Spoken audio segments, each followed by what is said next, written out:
thing you brought up, Nathaniel Hackett and the Broncos, because episode 1 of Hard Knocks was last night, and I'm not gonna lie, I thought the first episode was really good. I enjoyed Robert Salah's opening speech about how the only bird brave enough to land on a try to attack an eagle is a crow, and when it's pecking at its neck, the eagle just flies higher and higher until the crow falls off and dies. And I like that message. And you want to be more like an eagle, and you want to fly and suffocate the crow. All the negativity, which is what the crow represents, you associate a crow with is negativity, just preys on the dead animals, in a sense a bully of the birds. And you want to be the eagle. You want to fly higher. You want to rise above the adversity, if you will. I thought that was a really cool message. But I don't know about you, Grant, but the way the rest of the episode went, I felt like I was watching a Fox game called by Joe Buck, where Aaron Rodgers was just had his pants off and just exposed, and Joe Buck was just deep throating him. It was the Aaron Rodgers show, and it was all about Aaron, and it was like how great he is and how special of a player he is. I'm right there with you. Going into it, we knew who the star was going to be. We knew they were going to highlight him. And the first glimpse of actual football you see on Hard Knocks is Aaron coming out of the locker room with shorts on and a jersey and a helmet, no shoulder pads, and you hear the Aaron, Aaron, Aaron, and then he's saluting the crowd, and then his teammates are starstruck. They go, man, I've never seen that before in practice. Man, that's the Aaron Rodgers effect. Holy shit, we got Aaron Rodgers. You knew it was going to be all about him, but after one episode, and maybe this is HBO's fault, maybe this is just who the guys on the Jets have, but they don't have many big personalities, it looks like, maybe besides Sauce. Like, Garrett Wilson was a stud last year, and he's going to be a stud, but, they showed how he was doing some stuff with Dunkin' Donuts, but C.J. Mosley, didn't hear much from him. Quentin Williams, not much.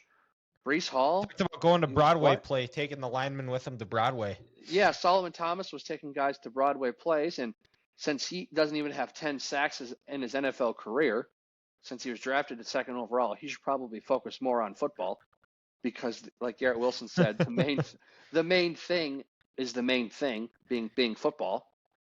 But yeah, it was just the Aaron Rodgers show. But we had to expect it. We had to know that. The only reason the Jets were on there was because Aaron was there. But man, I tell you what, Aaron Rodgers can absolutely sling the football. Oh yeah, my God, some of them passes you were just like, he has to be the best pure passer this league has ever seen. It is. He is. It's just he incredible. comes off as a very likable guy too. He is probably 10,000 times more likable now. He actually became a lot more likable during the COVID year when he would go on Pat McAfee every Tuesday and talk and shoot the bull with Pat. That was kind of where it was like, okay, this guy seems pretty cool, but he still plays for the Packers. I don't know. Mm-hmm. Like, I can't cheer for that trash organization. But in those mouth breathers in the state of Wisconsin. Yeah. But you know what? Now he plays for the Jets. I have nothing against the Jets. They ain't done anything. They haven't won a Super Bowl since the third one that ever happened. It's been so long. Aaron seems like a great teammate. He was out there. He was, he's a mutt. And since I guess I'm the number one, the certified Patrick Mahomes hater on the internet. That is you. That is you. You and Skip. Yep. And you know what? There's a huge difference.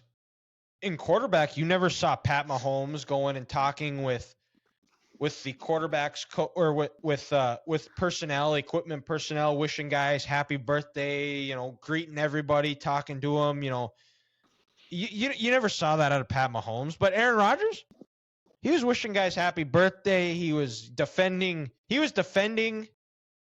defending his offensive coordinator, something you never saw Patrick Mahomes do. I mean, Aaron Rodgers is 10 times the person Pat Mahomes will ever be. Well, and Pat Mahomes doesn't have a handshake with the number one corner on his team where they're sitting back and they're smoking a doobie at the end. I don't see Pat Mahomes. I don't see.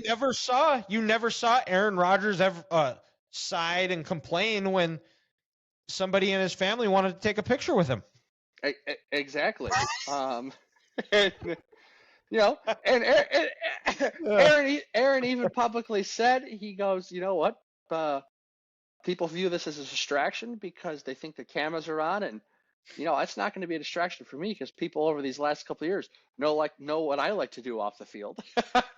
Yeah, that's right. But gonna be excited. I think we haven't gotten really an introduction into some of the borderline roster players. I think we're gonna see more of that in the coming weeks. Zach Wilson, you saw the dynamic between him and Aaron giving each other crap about their arm sleeve length. But outside of that, I'm interested to see some undrafted guys, see how they're going to end up and see who they decide to feature. Well, and I'm also excited to see Breece Hall's recovery. Because unless you're Adrian Peterson, that first year coming off an ACL is always hard. And let's be honest, he was probably on pace to be the Rookie of the Year last year. Sorry, Garrett Wilson. But, you know, Breece, his ACL decided to go out and he was done for the year. So I want to see how I want to see his recovery from that. And then also I want to see more of how this coaching staff coaches these guys and works these guys in practice. Because we didn't get a whole lot of that right now. It was fun last year just to see how intense Detroit was and the competition between Deuce Staley and Aaron Glenn. Looking at it right now, the Jets, they seem like a real laid back coaching staff, laid back team where their best players set the tone. Like Robert Saleh and his staff, Nathaniel Hackett, they don't have to set the tone because they almost let the players do that.